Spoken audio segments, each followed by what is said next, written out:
Ana al-haq. Ini kelihatan luar biasa, padahal kalau kamu pahami harusnya setiap Muslim nyampe ke level ini dengan pemaknaan tidak seperti pemahamanmu selama ini. Ini kan biasanya kamu pahami terus aku adalah Tuhan. Sesederhana itu, padahal maksudnya bukan ke situ. Kita lihat tafsir-tafsirnya ya. Yang pertama, di tulisan-tulisannya Al-Hallaj di At-Tawasin itu dia membedakan hak saja dengan al-haq. Maka bukan ana hak, tapi ana al-haq. Jadi kalau al-haq itu sama kayak lahut yang ada dalam diri manusia tadi. Itu kayak kalau itu kebenaran kecil. Makanya di situ di narasinya tak tulis pakai huruf kecil biar kamu nggak salah paham. Jadi kalau al-haq itu manifestasi dari kebenaran besar dalam kebenaran kecil yang kontekstual. Arahnya nanti ya itu kebenaran juga sih, ya itu Tuhan juga sih, tapi dia Tuhan kecil dalam tanda petik. Manifestasinya Tuhan dalam dunia ini. Jadi dia bukan Tuhan yang sejati. Jadi al-haq itu nanti akan menuju pada hak. Sama lahutiyahmu, aspek ketuhananmu, sebenarnya dia merindukan lahut yang sejati, Tuhan yang sejati. Hanya saja sering terhalang oleh nasut, oleh kemanusiaan. Maka buang kemanusiaanmu, maka lahutmu akan cepat ketemu dengan Tuhan besarnya. Nah, jadi hak dan al-haq beda. Maka Al-Hallaj ngomong al-haq, bukan ana-haq. Jadi al-haq itu tajallinya, manifestasinya, bukan Tuhannya itu sendiri. Terus ana al-haq kalau bagi Al-Hallaj, ya ini la ilaha illallah itu. La ilaha illallah itu satu-satunya yang layak Tuhan hanya Allah. Bahkan aku pun tidak ada. Jadi yang disebut aku ini sebenarnya tidak eksis. Jadi utuhnya la ilaha illallah kalau hanya satu ana, yaitu Allah. Bahkan ana yang ini, yang ego ini, tidak, dia juga hanya menghalangi. Jadi Allah lah yang absolut, kita yang relatif. Kan itu kalau pakai teorinya Ibnu Sina kemarin. Allah yang wajibul wujud, kita hanya mungkinul wujud. Kita hanya mungkin ada. Ada kita tergantung Allah. Kita yang sejati itu berarti apa? Ya Allah, wong Allah kan yang bikin kita ada. Jadi kita itu tidak ada yang sejati hanya Allah. Maka kebenaran yang paling esensi, satu-satunya yang ada hanya Allah. Ana yang manapun itu hakikatnya nggak ada. Satu-satunya ana yang ada hanya ananya Allah. Wah, ini jerunah kian. Jadi kamu sebenarnya nggak ada. Kamu ada karena Allah mengizinkan kamu ada. Kalau Allah nggak mengizinkan ada. Kamu dulu ndak ada, terus dibikin Allah ada, terus besok ndak akan ada lagi. Dari ada, dari tidak ada jadi ada, terus nggak ada lagi. Sebenarnya keadaan ini dari mananya? Dari Allah. Itu yang jadi dalilnya Al-Hallaj. Jadi Allah itu meletakkan dalam tanahnya Adam itu ruhnya, citranya. Wa khalaqa Adama ala suratihi. Nah, ketika citra ini diambil, Adam tidak ada lagi sudah. Ketika ruhnya ini diambil, Adam tidak ada lagi. Kemana kembalinya ruh? Ya ke asalnya, ke Allah lagi. Nah, jadi ketika Allah akhirnya apa? Kalau Allah hadir dalam dirimu, itu berarti yang mungkin ketemu yang wajib. Ya mungkin pasti lenyap, tidak mungkin ada. Kayak setetes air ketemu laut. Kalau hululnya al-halaj itu ya berarti apa? Ketika setetes air menyatu di laut, jangan harap setetes air ini masih ada. Pasti dia sudah habis, tidak ada ceritanya lagi. Sehingga yang ada sekarang tinggal Allah. Maka ana al-haq. Nah itu yang ngomong bukan lagi al-halaj, tapi dalam tanda petik Allah. Nah ini nanti di beberapa kajian itu yang diomongkan al-halaj tadi ada loh dukungan ayatnya. Misalnya innani anallah la ilaha illa ana fa'budni. Ya kan? Ternyata Allah sendiri sudah bilang sesungguhnya analah yang Allah. Kalau ada anallah maka tidak ada gunanya lagi ana Faiz, ana kamu, ana Masjid Sudirman, ana Takmir, nggak penting.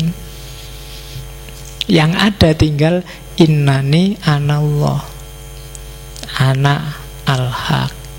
Ada juga surat Fusilat, innahu bikulli syai'in muhit. Allah itu meliputi segala sesuatu. Itu berarti apa? Ya ada di mana-mana. Itu tidak perlu dijelaskan lagi. Meliputi itu berarti ya kayak apa ya? Jaket ini kalau ini ada HP tak giniin, itu berarti jaket ini meliputi HP.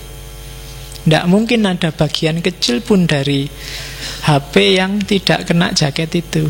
Itu meliputi. Berarti dalam segala hal ada Allah di situ. Dan Allah sendiri bilang, ini nanti yang dipakai sesi Tijenar, wa nahnu aqrabu ilaihi min hablil warid.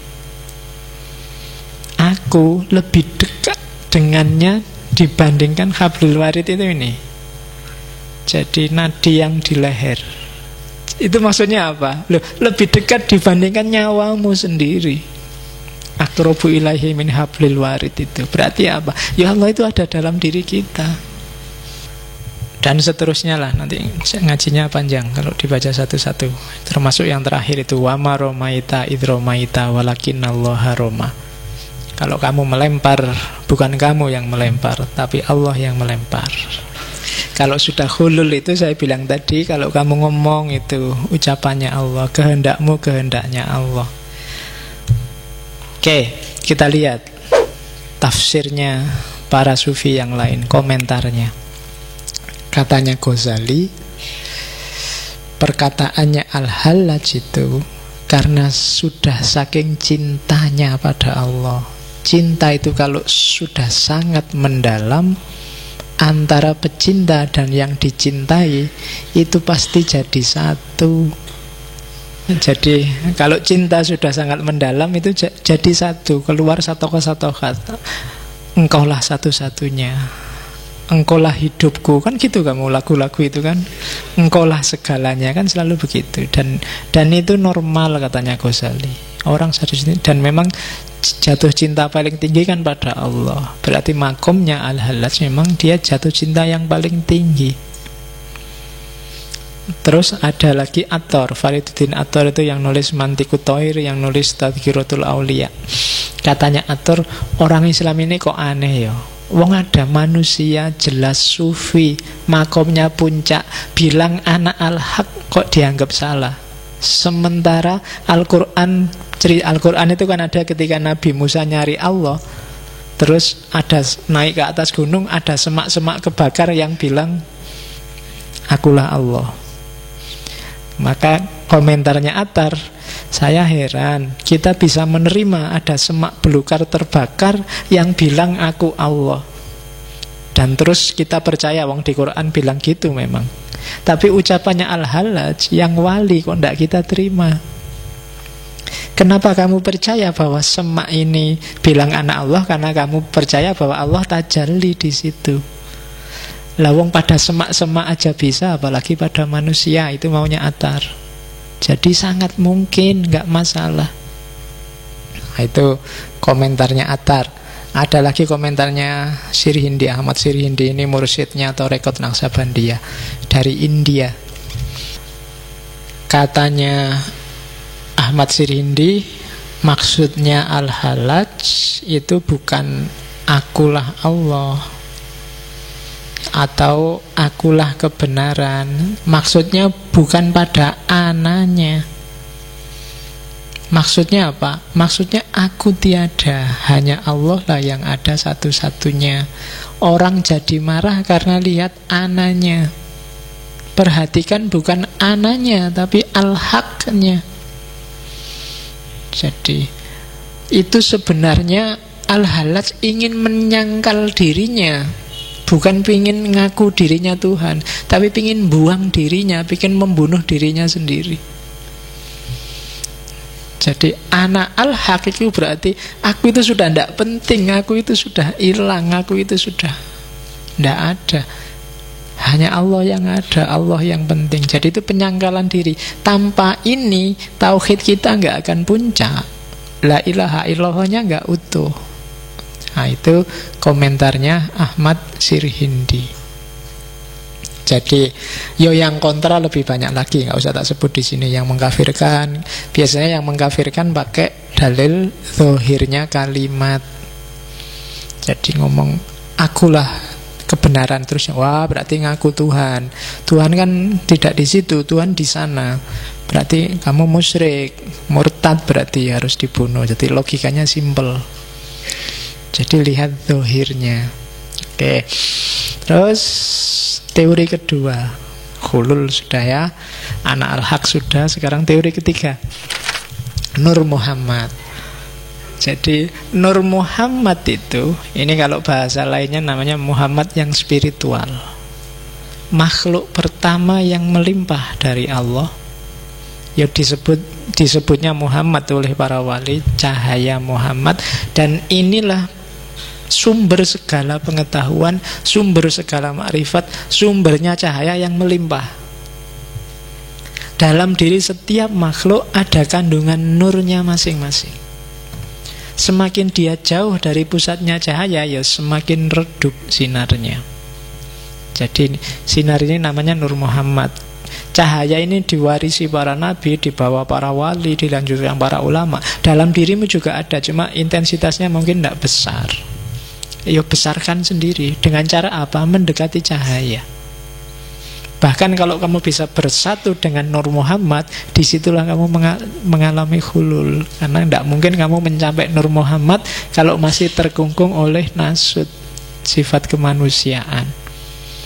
Jadi cahaya yang tadi Allah bilang wa nafakha fihi min ruhi dalam dirimu, wujudnya apa? Nur Muhammad. Yang inilah nanti ketika dia hidup, dia kompatibel sama Allah sehingga Allah bisa masuk ketika dia hidup dalam dirimu. Jadi ini yang dibawa oleh para nabi. Para nabi nurnya pasti besar, diwaris-wariskan terus dari para nabi, terakhir Nabi Muhammad. Oke, jadi kalau hidupmu ingin mencapai hulul tadi, mencapai puncak pengalaman ketuhanan, jangkaulah Nur Muhammad.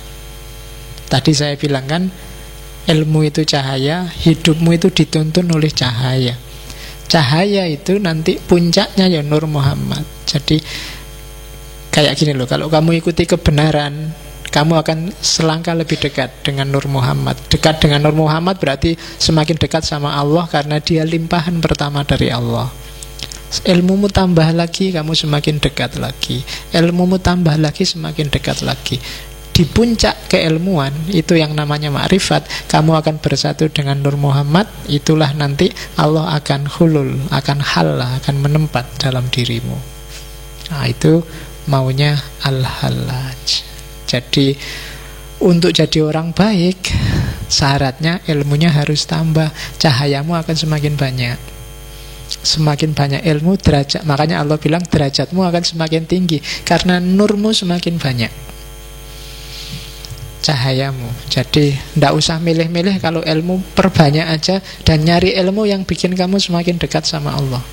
Jangan nyari ilmu yang bikin kamu menjauh dari Allah. Sekarang kan banyak pengetahuan yang sebenarnya itu tidak penting, kamu tidak harus tahu, tapi kamu maksain tahu sehingga bikin kamu jauh sama Allah. Oke, jadi itu teori Nur Muhammad.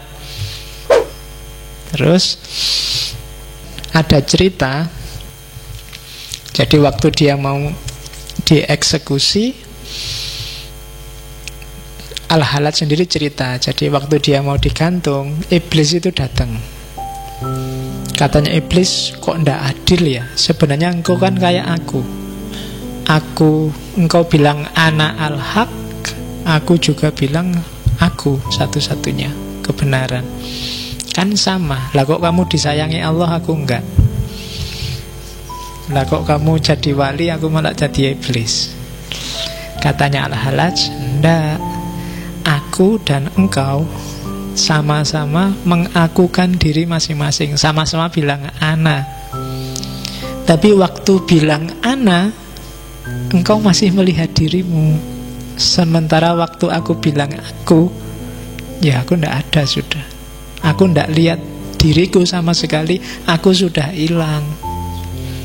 Jadi waktu iblis membantah Allah untuk sujud pada Adam, itu dia masih mikir dirinya.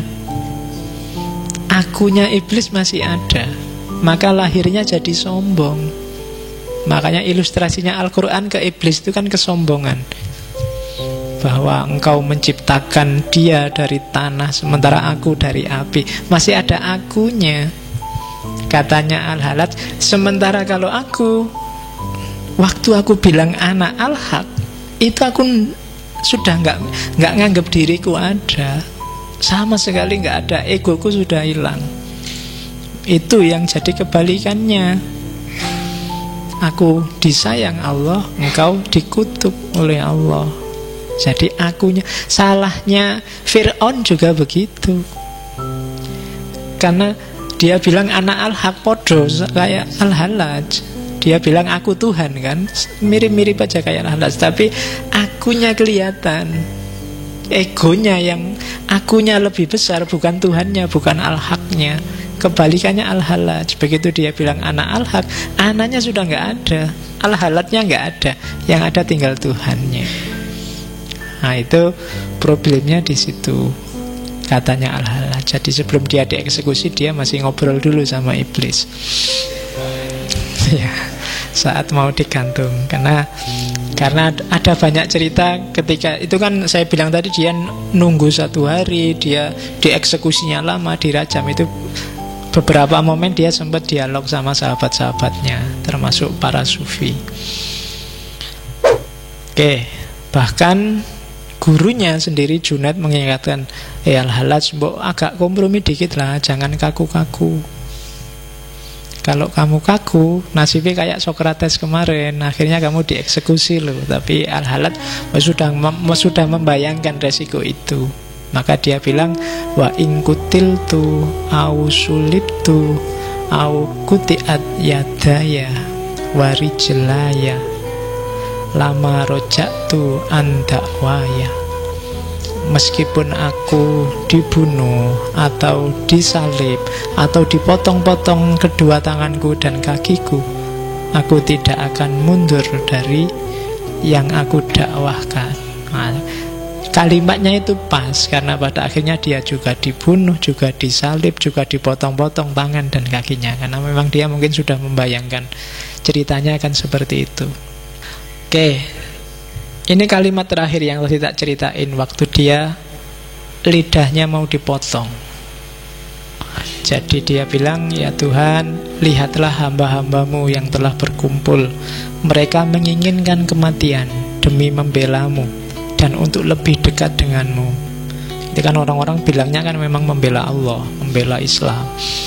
Maka ya Tuhan, ampuni dan kasihi mereka. Mereka itu tidak tahu apa-apa. Andai saja engkau menyingkapkan tirai wajahmu sebagaimana engkau singkapkan kepadaku, niscaya mereka tak akan melakukan ini padaku. andai saja engkau turunkan tirai wajahmu dariku sebagaimana engkau menurunkannya dari mereka, niscaya aku tak akan diuji seperti ini. Jadi waktu terakhir sudah berdarah-darah, sudah tinggal badannya sama kepalanya saja, mau dipotong lidahnya, dia masih berdoa pada yang menyiksa dia.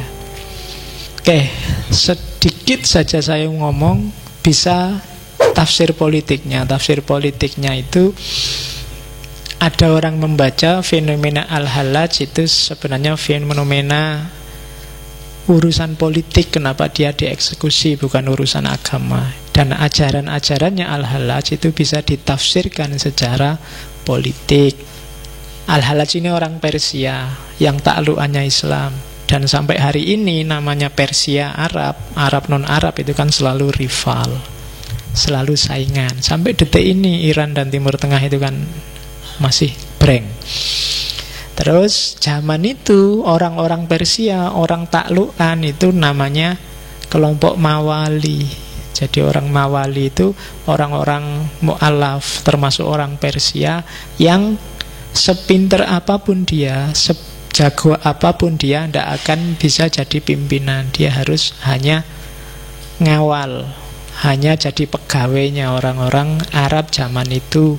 Dan dianggap, karena dianggap tidak pinter agama, dia harus bayar pajak kayak kafir dhimmi dan tidak boleh menduduki jabatan. Akhirnya apa? Ajarannya Al-Halaj bisa dibaca semacam ini. Hulul itu berarti kayak tadi, setiap manusia punya hak untuk ketemu dengan Allah. Kesetaraan, tidak harus Arab dan non-Arab, tidak harus mayoritas dan minoritas. Itu sebenarnya visi, di samping kedalamannya tadi ada implikasi politiknya. Nur Muhammad juga begitu. Orang Arab itu kan di zaman itu agak merasa besar karena Nabi turun di Arab. Nah, terus lahirlah teori Nur Muhammad. Nur Muhammad itu, nurnya Muhammad itu tidak cuma miliknya Nabi Muhammad. Semua Nabi, bahkan para wali juga punya.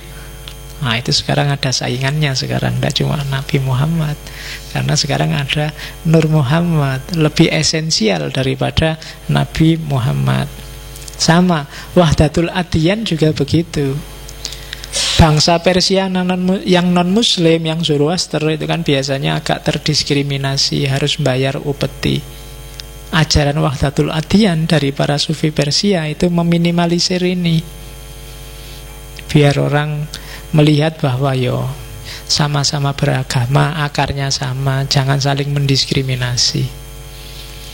Dan yang terakhir, iblis dan Fir'aun. Ini sebenarnya diskusi teologi. Jadi Al-Halaj ini agak pro dengan Murji'ah, melawan para mutakallim.